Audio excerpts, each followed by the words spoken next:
idéologie. Moi, président de la République, qu'il démissionne. C'est de la poudre de perlimpinpin. Nous avons les moyens et la volonté de nous retrouver autour de valeurs et d'objectifs communs. Hémicycle, la chronique politique de ce grand journal à suivre, notamment en vidéo sur notre page Facebook. Bonjour Laurent Saillet. Bonjour Steve. Et merci de nous rejoindre comme tous les jeudis sur Radio J dans le grand journal. Vous êtes éditorialiste après avoir été porte-parole des Républicains. On s'intéresse avec vous, Laurence, à la réforme des retraites que veut relancer l'exécutif par le biais d'un amendement au budget de la sécurité sociale. Interrogé par nos confrères de BFM TV tout à l'heure, Emmanuel Macron a estimé que c'est au gouvernement de trouver la bonne manœuvre avec le Parlement. Mais vous regrettez de votre côté, Laurence, que l'on parle davantage de méthode plutôt que de fond sur ce dossier complexe des retraites. Oui, tout à fait, parce que la réforme de la retraite, ça concerne tous les Français. Donc c'est une réforme importante. On a échoué en 2020 à faire passer cette réforme et on se retrouve aujourd'hui avec un débat en fait qui va sur comment faire plutôt que y aura-t-il dans cette réforme. Pourtant, il faut la faire car le rapport du corps est clair. Même si cette année, l'année prochaine, il y a effectivement un résultat positif, nous aurons 13 milliards de déficit en 2027, 20 milliards en 2030. Nous ne pouvons imaginer rester dans cette situation. Et pourtant, de quoi parle-t-on aujourd'hui? Uniquement de la méthode. Alors le président de la République qui entend porter un discours de vérité aux Français sur cette question des retraites, c'est ce qu'il a dit ce matin à nos confrères de BFM TV. On l'écoute. De là où je suis, je vous le dis avec clarté, nous ne pouvons pas ne pas là-dessus collectivement changer. Nous sommes l'un des pays d'Europe dont les âges sont les plus précoces. Et donc si on veut faire cela, on doit le faire. On doit le faire de manière transparente, de manière claire, de la manière la plus apaisée possible. Mais justement, parce que nous sommes en train de vivre un moment grave pour notre pays et notre continent, on ne peut pas avoir une politique sérieuse qui repose sur des mensonges. Laurent, ça y est, cette réforme vise, selon le président de la République, à éponger bien sûr le déficit du système des retraites à venir, mais aussi à financer d'autres dépenses, notamment sur les dépenses de santé et bien sûr sur la transition écologique. Est-ce que ça vous semble un juste choix ? Ce n'est pas un choix, c'est une nécessité. Parce que à chaque fois, lorsqu'il y a des campagnes électorales, lorsque les politiques prennent la parole, ils parlent toujours de ce qu'ils vont donner aux Français sans jamais dire comment ils vont le financer. Et quand on parle d'un discours de vérité, on l'a déjà évoqué ici à plusieurs reprises, oui, il faut dire la vérité aux Français. On ne peut pas financer tous les grands projets que nous avons et qui sont essentiels sans, pour cela, faire de la réforme et donc permettre aux Français de créer plus de richesses et donc de travailler plus longtemps et de produire plus de travail. Et ça, c'est important de le dire et je pense qu'Emmanuel Macron permettra peut-être à plus de personnes de s'agréger, si vous voulez, à sa décision, parce qu'il faut bien comprendre que quand vous avez le Rassemblement national, quand vous avez la France insoumise, qui vous promettent toujours monts et merveilles sans jamais dire où ils vont prendre l'argent, ce n'est pas responsable et c'est dangereux pour l'avenir du pays. Avant de revenir à l'opposition, la méthode choisie par l'exécutif agace au sein même de la majorité, notamment du côté de François Bayrou, qui s'est exprimé et qui a dit, je cite, « redouter un passage en force ». Est-ce que le patron du MoDem peut gêner, perturber le président de la République et le gouvernement dans ce lancement de réforme? Sa voix est très importante parce que je vous rappelle qu'il est à la tête du CNR, le Conseil national de la refondation, que j'ai moi-même défendu. D'ailleurs, on aimerait bien en entendre un peu parler parce que je n'aimerais pas avoir eu tort en le défendant. Et à la tête du CNR, il était là pour nous expliquer que nous étions dans une nouvelle méthode et une méthode de concertation. Aujourd'hui, une méthode, donc par un amendement dans le projet de loi de financement de la sécurité sociale, est considérée par certains comme une méthode brutale. Ça va à l'encontre même, si vous voulez, de l'idée du CNR. Et d'ailleurs, la CFDT a menacé de quitter le CNR si justement cette méthode était employée. Donc François Bayrou, oui, sa parole compte.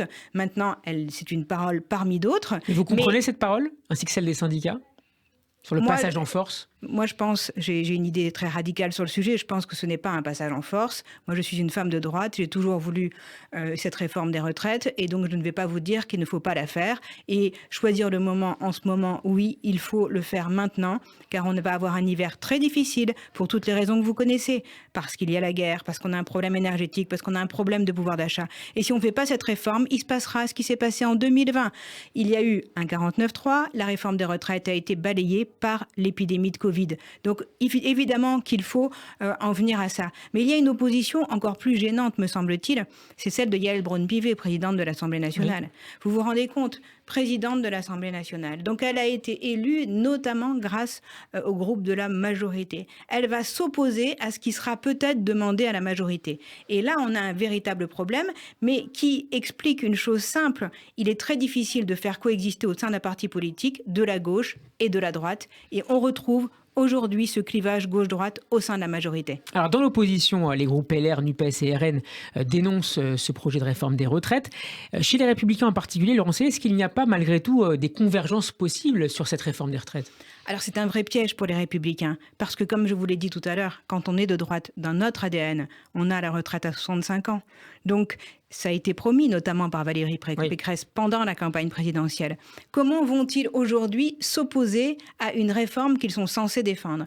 Donc je pense qu'ils vont être habiles et qu'ils vont peut-être parler plus justement de la méthode que du fond pour pouvoir s'y opposer. Et à l'extrême droite, Marine Le Pen a indiqué ce matin, à l'issue de sa rencontre avec Elisabeth Borne, la volonté du groupe Rassemblement National de déposer une motion de censure et même voter les motions de censure, quelle que soit leur origine, si le gouvernement choisissait de faire passer cette réforme par le biais de l'article 49.3. On écoute Marine Le Pen.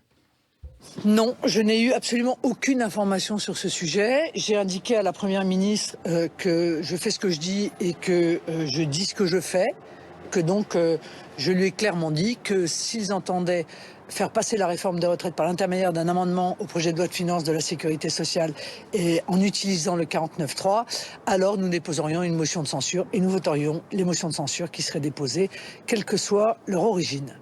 Ça vous étonne, Laurent Sayé, cette menace de Marine Le Pen, ou c'est du classique? Ça ne m'étonne pas. De toute façon, Marine Le Pen s'opposera à tout ce à quoi elle peut s'opposer pendant le quinquennat. Ça, c'est pas une surprise. Mais là, on arrive dans un problème beaucoup plus grave. C'est la motion de censure qui peut renverser le gouvernement. On n'en est pas encore là, mais il faut savoir que, elle l'a bien dit, elle voterait une motion de censure déposée par d'autres. Quel que soit le groupe qui déposerait cette motion. Quel que soit le groupe. Donc, elle nous explique déjà que si la NUPES dépose une motion de censure, ces 89 députés à Marine Le Pen voteront cette motion de censure. Donc, ça commence à faire beaucoup, entre les députés de la NUPES 151 plus Marine Le Pen 89. On arrive quand même, il faut 289 députés pour faire pour voter cette motion de censure. Donc que fera LR ? Parce que LR, qui naturellement ne serait pas amené à voter avec la NUPES ou le Rassemblement national, aura pour excuse, s'il voulait le faire, je ne suis pas dans leur secret, de s'appuyer sur l'opinion. Un sondage du DDD nous dit que 55% des Français sont opposés aujourd'hui à cette réforme à l'automne. C'est une question sur le calendrier. Donc il pourrait dire, ce n'est pas une association avec la NUPES ou avec le RN, mais c'est un passage trop brutal. Nous voulons respecter les partenaires sociaux et les Français. Donc je pense qu'on arrive dans une phase très très sensible pour la majorité au sein de l'Assemblée. Je ne sais pas si Emmanuel Macron maintiendra son idée d'amendement dans le cadre du projet de loi de finances, mais en tout cas, de la sécurité sociale, mais en tout cas, s'il le fait, il prend un risque et un gros risque. Et je peux vous dire que quand vous parlez aux députés de la majorité, ils ne sont pas tranquilles par rapport à cette option. Affaire à suivre. Merci beaucoup, Laurent Sayé, d'avoir été avec nous. Hémicycle à réécouter en podcast sur radioj.fr et sur notre page YouTube. Demain, nous serons rejoints par Yves Tréhard du Figaro. À la semaine prochaine. Merci.